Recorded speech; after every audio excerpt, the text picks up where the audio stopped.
And then tonight, it's very exciting. We have Barbara Hedspeth and Carolyn Kallenborn will be presenting about an embroidery intensive with Traveling Traders Bazaar, learning embroidery from local indigenous artisan in Oaxaca, Mexico. So Carolyn, take it away. Can you hear us okay? Yeah, I can hear you fine.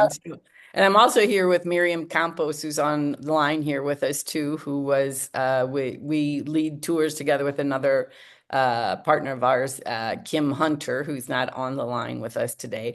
And so when we talked to Barbara, Barbara was with it. When was that when you were with us, Barbara? Was it a year ago, January? Right, it was Yeah. January 4.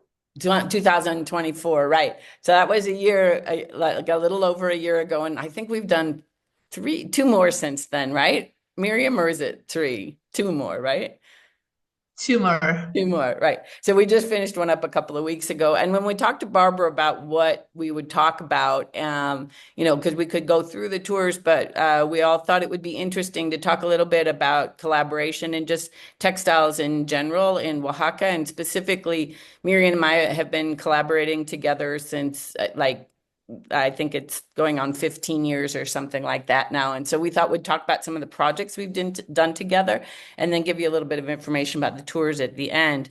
I also just want to say it's very cool to be talking to this group. I think Betty Levy, who I think many of you probably know, has been part of LAFTA probably since the inception and Pyro Gallery. And I've known her for many years. And she was actually down here last November with another group from the Surface Design Association. We were all on the board together. And she was down here with another group in November. So it's very cool. Like I've heard about you all for like 30, 20 years at least. And so it's kind of cool to be talking to you. And I actually had a show in Louisville back in, Betty brought me there in like 2004 or something like that. So anyway, it's very cool. And thanks for having us. So I'm Carolyn Kallenborn, and this is Miriam Campos. I'm going to start talking more. Miriam has been speaking a lot, and it gets hard to speak English after many days when you're tired. So I'm going to speak a little bit more than her, but she is equally like eloquent and as much a part of every one of these projects that we're doing. We're like partners through a lot of different things. So first, we're going to talk about a little bit about each of us, just very quickly, because I think when you're seeing a collaboration, it's interesting to see who each of the people are. This is me on the left. I've done actually that piece in the middle was in a show in Louisville. I've been working with artisans down here in Oaxaca since 2004. And I do a lot of textile work, dye work. I did clothing for a while, a lot of embroidery, stitching. And when I started spending a lot of time down in Mexico, I actually made a film called Woven Lives about weavers down here.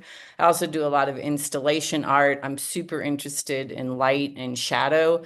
And so these are the two on the left are actually textile, but the one on the right is a house that I recently remodeled down here. And to me, the house is like a big textile. It's like getting to have a gallery show, but you get to live in it afterwards. It's kind of fun. And just for, I've been collaborating with artisans in Oaxaca here for also since about 2005.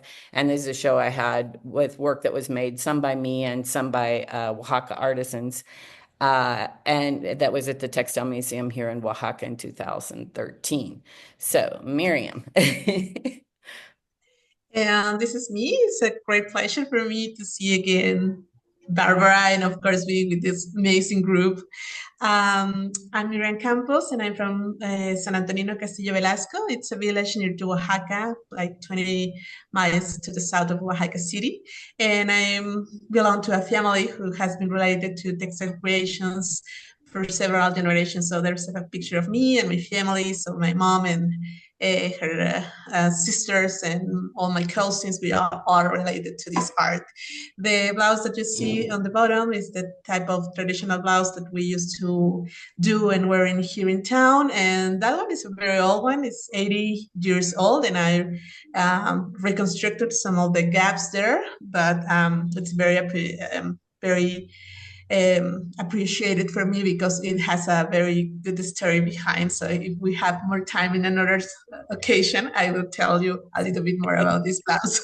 Yeah, we're like trying to keep this really short because we both have lots of stories. So, So here I want to show you, we want to show you some of the things that also I do besides the textile traditional creation.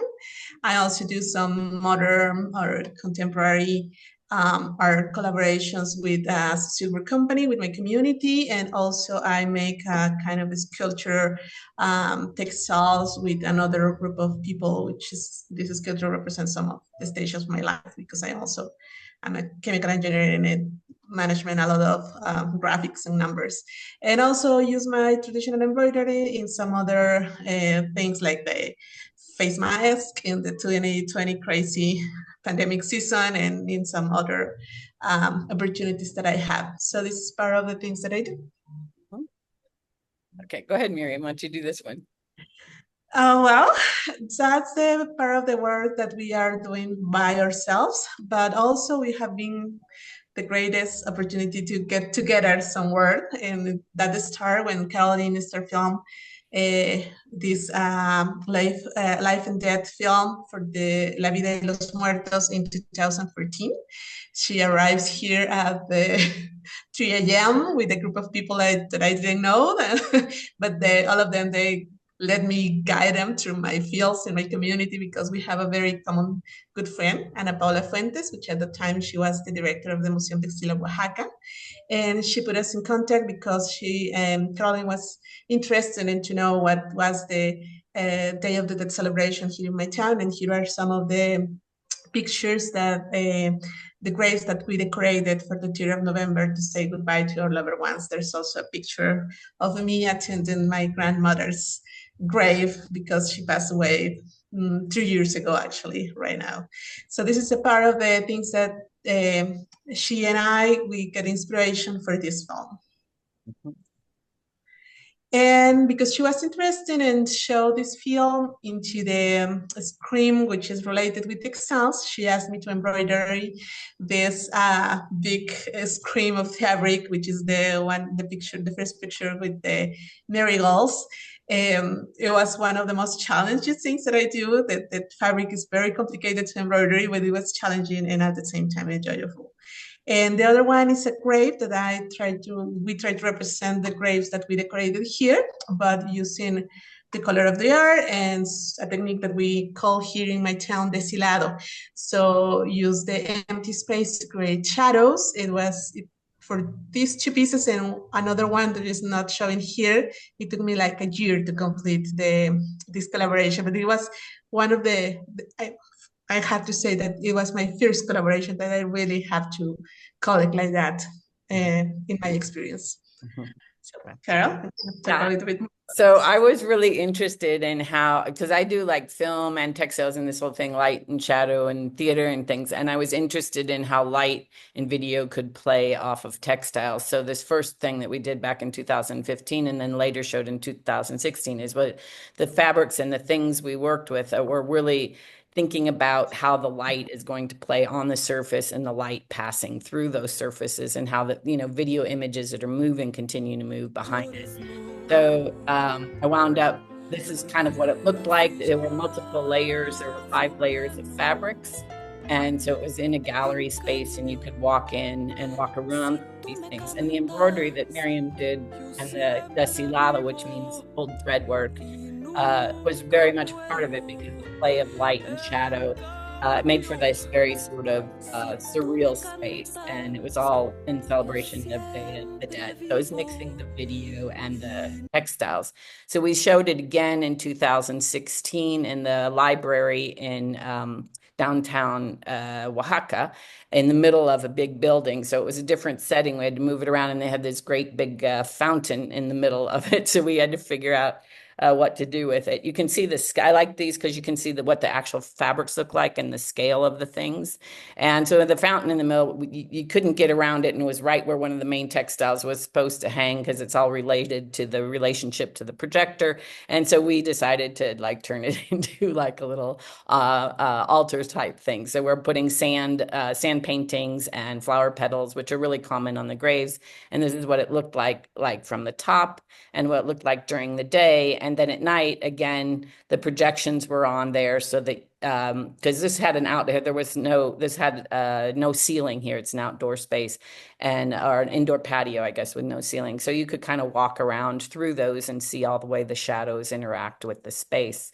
So we worked on another one in 2018 at the Rufino Tamayo Museum of Pre-Hispanic Arts, and called Flor y Cantos. And this one, Miriam, same thing of the idea of cycles and kind of things about human time and how humans are in relation to the rest of time.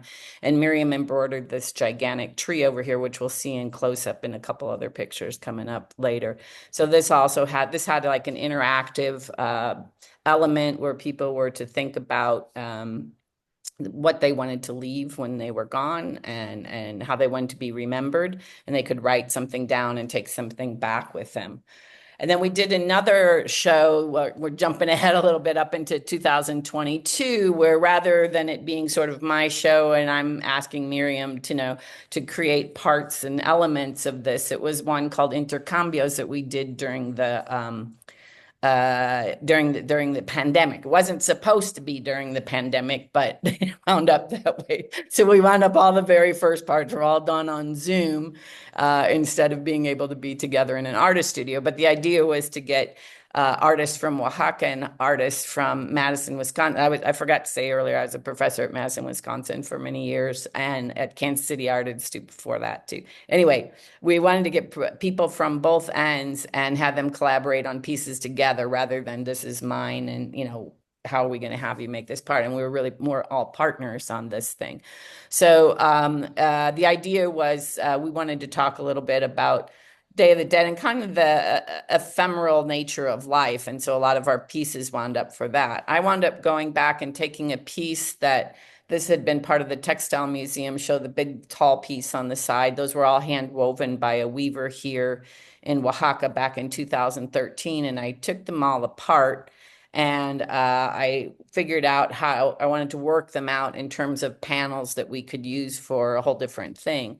So these drawings on the side were drawings that Miriam did. We wanted to talk about Day of the Dead and about the marigold as a symbol for Day of the Dead. So these are drawings that Miriam did. And on the side are the fabrics that I had. So I took those and I silk screened on top of them with fossils, which we'll talk about later. And then also did kind of the base drawing of or a painting of the images based on Miriam's drawing, and then dyed a whole bunch of rayon threads that have just this beautiful, gorgeous quality to them, and then sent them all down to Miriam. I couldn't go down there because it was pandemic, and I sent them to Miriam actually with Kim that Barbara will know about, but it's too long of a story to tell you all here. But anyway, that's how we wound up doing tours, was the transfer of these fabrics. And so Miriam, you want to talk about it from here? Yeah, that's the story that we met Kim, and then a whole other line start since there. So as you can see, the first two pieces that I work with, the first two projects that I worked with Carolyn was more about she gave me the idea, and I started working with the old freedom that I wanted in the order of the technique or everything else that I decided to the technical issues that I have to manage. But for this one, we create the whole concept together, and we create the idea and how we can build this piece art. So at the beginning, I didn't have an idea how to embroidery, not in a fabric. Actually, it's just the wrap, it's just the threads. So it was a kind of challenge me by myself when I do this, and it was very complicated. So I decided to use just some crochet hoops, and over my table, I started to embroidery with a new technique that I developed through to the time because it wasn't I wasn't able to go out to the city and look for some new materials. So I have to figure out how to solve with the tools and the things that I already have here in my workshop. And the final result is one of those three set of panels that we represent the cycle of the flowers, and we were talking about the cycles of life and death again because this is one of the topics that we are really very interested in since we met back in time, and we want to try to share with the people to have to attend the show how important is Day of the Dead, the celebration here in general in Mexico, but particularly in Oaxaca and in my town. And because we are both are having passed through several lost, pues it was so much meaningful for us when we developed these three pianos. The complete piece, it was very meaningful in this exhibit. And I just want to add, Miriam's got a little more to go, but just to point this out, because you are all textile people, those are all threads just hanging in space, and that's what she embroidered on top of. So just she chain stitched together. And go ahead, Miriam. Well, this is one of the details because Carolyn was focused on the this fossil that she found in the mountain in one of the tallest mountains in Argentina when she was there, and we wanted to I wanted to make more brilliant the shape, so I just tried to stitch around, and at the end we always try to communicate something, and when we are start doing things and playing with things, something interesting always emerges. So this is a detail of the stitchings in the bottoms of the roots and how it's interact with the fossils. So this screen print that Carolyn did. Mm-hmm. And this is how the panels looks in the gallery space. It was part of the whole there was another pieces created, but another groups of friends too. Some of us, we work together. Some others times we work in groups of three, or for example, this other one is I was working with Roberto, which is a already student at the time from the same university that Carolyn was working with, and he was very interested in the migration topic. So we have talks together, and we decided to create a men's garment based on two rebozos, which is a traditional woman's garment, and then use eco printing and some threads, natural dye with indigo and pericon, and a combination of both, and some of the these are designs of Roberto, and I make the embroidery. So this is another collaborative piece that we made in this same exhibit. Mm-hmm. And one other one we'll talk about is one we just did last summer that Barbara, I don't think you've seen these yet because they didn't exist when you were here. So, or at least some of it didn't. This was a show called Reciprocidad. We were invited back to the same gallery where we did the show in about Day of the Dead back in 2014. And they invited Anna and Miriam, myself, and Anna Paula, who we've chatted about a little bit, and told us we have the gallery to do whatever we want, as long as it relates, it's connecting up Madison and Oaxaca. And so we were just super thrilled because you don't often get to have a whole gallery to do whatever you want. And they brought us up there and we did workshops and everything, and it was awesome. So anyway, but we had been talking, we'd been reading this book, Braiding Sweetgrass, and talking and really thinking about this idea of reciprocity and sharing, which is also really big here in Oaxaca, the idea of community and sharing. And so everything was around that particular theme. And so one of the pieces that was in this, you saw a little bit of it just before, because this piece was actually also shown in the Intercambios exhibit as well. And Miriam started to talk a little bit, is back right before the pandemic, I was in Argentina, right at the border between Chile and Argentina. And there's a mountain there, Aconcagua, which is one of the highest points on the earth. It's the highest mountain outside of the Himalaya. So it's one of the highest points on the whole earth. And as you're sitting there seeing this, highest point in the world, there was a fossil there, and it was a sea fossil. So this was a fossil. This was an animal that was on the bottom of the ground at one point, at the bottom of the ocean. And so it's like it kind of blew my mind about time, about how long does it take for something to be a fossil? That is a really, really long time. But how long does it take for a fossil to get from the bottom of the ocean to the top of the highest point of the earth? And that is like mind blowing. And at the same time, I was reading Braiding Sweetgrass when I saw that, and she was talking about time and a water drop and the lifetime of a water drop. And it got me thinking about sort of the lifetime of a flower and like what's geological time and what's the lifetime of a flower and what's the time of a human. So this piece called Marking Time was made as a way to think about those things. So all the images that are shown on the background are talking about are either geological time, human time, or flower time. Flower time is very fleeting to humans. Humans are very fleeting to the mountains. So it's all sort of relational. So as this, I had my grandmother's quilting frame set up there, and in the background we ran photographs again on those different themes, and we also invited people to sit down and stitch. I had images cut out with the laser cutter on fabric, and people could write something about like what they wanted to be remembered for, and then they would sit down and stitch. And we had like little sit and stitch sessions, and people would sit there for a very long time and stitch. And all of it was about starting to, finding ways that we could sort of become more thoughtful about how we're spending our time and remembering ourselves in relation to nature. So this is what the piece looked like in the gallery setting in Edgewood last summer. You can see the quilting frame there, and Miriam's tree piece was in there as well. And so some of this, a quilting frame, I found was a really great metaphor for our lives, because we have this one section of quilting frame that's there while we're alive, and that's our place to live and work and spend our time. But there's been all this stuff that's already been happened, and it's rolled up on one side of the quilting frame, and on the other side there's all this stuff that's yet to be happened. And everything we do actually responds a little bit to what came before us, and probably in every mark we make will be responding, the future will be responding to what we did. So I like that as a metaphor, and we're really thinking about ourselves in a long period of time. And then the other topic that was very important to us at the time was water. So Miriam's gonna talk about this. Yeah, as Carolyn said, this amazing opportunity to go to Madison and talk about Oaxaca and the things that are important for us here.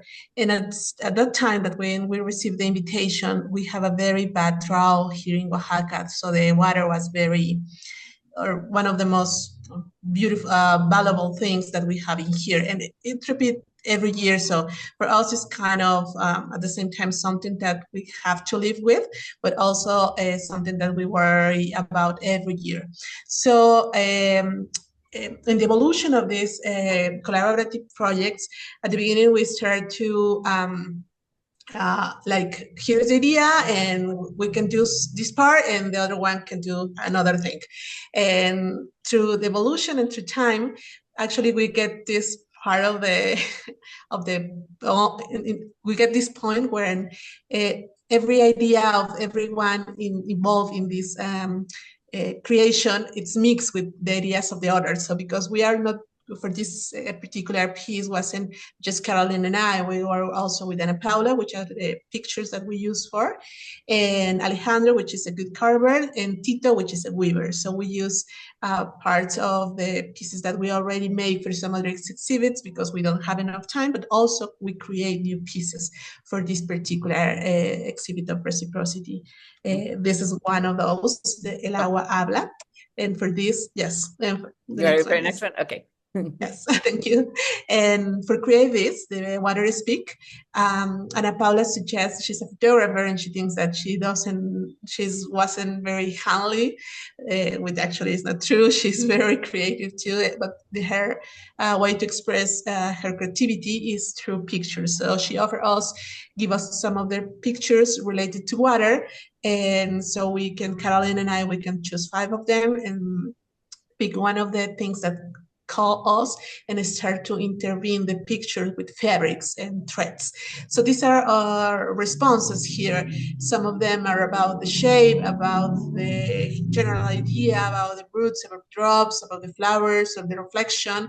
So anything that we are interested with, we respond to that.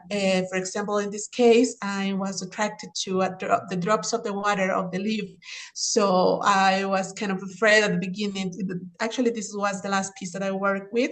And at the beginning, I just leave the photograph like exactly like what it was and create something to expand or focus on the picture. But in this case, I decided to cut it because the drop for me is the water is in these drops are like something that we sometimes just don't appreciate enough, the water that is inside us even, or inside in every life being, no matter if it's a tiny micro little thing like microbio, I don't know that word in English, or even if it's an elephant or a human, we all have water inside. So I created this kind of sandwich of fabrics and I cut it and tried to reflect how the water inside of us are and try to show how beauty it is and how beauty we create with that too.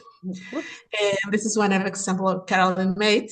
You want to talk about a little bit what you call her? Just looking at different materials, and I'm interested in, I like trying to figure out how to make the edge of the photo disappear and kind of meld into the fabrics.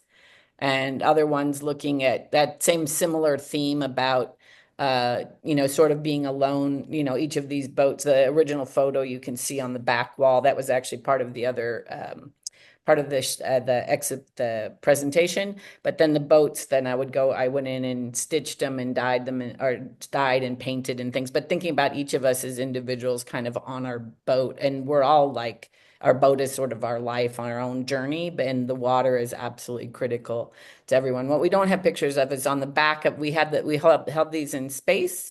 So the back of the pieces were all very important too. And we wanted to talk about how, seeing process and understanding what's behind and under surfaces throughout the show. We had that as a kind of a common theme. And some of the pieces on the back, like the one I just showed you, had a piece with cyanotype on browns. It sort of was alluding to the drought. So each piece had something different, and we hung these in space so that you could kind of go and walk through them and see them front and back. And you couldn't quite tell where one piece ended and the next one ended. The next one started, the next one ended. And we like that as trying to do everything sort of a metaphor for nature and how life interacts in nature and reciprocity in nature. So that's all we have for our works that we've done. So we have just a couple of slides to talk about. So we're obviously very passionate textile artists and been doing things all our whole life. And Miriam is from here. This is Anna Paula up in the corner, who was director of the Textile Museum, and also Kim Hunter, who will be on the next picture. And we all work as cultural guides here with traditional artisans. Also, we have a cooking class over here on one of them as part of our Woven Lives tour, to sort of, because we're interested in not just the textile technique or even the aesthetics. So we talk about that and we're passionate about that, but also how is all of this connected to lives and to the culture and kind of a different way of thinking about life, which is, and I forgot to say, I retired from UW-Madison. I now live in Oaxaca. I'm down here and I'm here full time. So Miriam and I are both calling in from Oaxaca. So we work through a company called Traveling Traders Bazaar, and Kim Hunter has started this, and she works in Thailand and in Oaxaca as well, and has been really wonderful to work with to develop really interesting experiences for people. And so we have one coming up in June. It's called Impressions of Oaxaca. That's the one Barbara was on. And we learn different traditional stitching techniques, and also have time in studio and some just kind of experimental time, as well as like getting to know the culture and some of the history here in Oaxaca. And we really like to see how all of those things interact. We have Woven Lives in August, where it's actually based on the film that I made back in 2011. And we revisit the people and see, like, what are they doing now, 15 years later, almost 15 years later. So, and again, that was also very much about how the textiles and the life and the culture and the way a person thinks, the cosmovision is all connected. We're excited. This is the first time we're going to announce this, is we actually have very firm plans, not totally ready to put out there yet, but very quickly it will be coming out shortly. A narrative textiles, which is sort of like a second level of the embroidery class, where we'll be working with an artist, Elena Bolios, who this is some of her work here, and we're going to be doing more studio focused work, and that will be in November. That's this year. I didn't put the year on there, but that's what it is. So this is all the things through Traveling Traders Bazaar. Kim also runs mushroom dyeing tours, where you go forage mushrooms and then you dye with them. And Anna and Kim are doing an Artisans of the Maya Highlands in Chiapas in October. So we've got something almost every month here through the summer, and there's a lot of interesting things going on. We absolutely love doing this. It's super fun, and we've had just a fabulous time with all of the people that we've met through here, and we love introducing people we know to people from that are coming to visit. So it's been great, and we'll give you links to the Traveling Traders Bazaar website, and also links to our social media. So we hope you guys follow us on social media, and maybe somebody might want to come down and see all of this, because it's pretty awesome.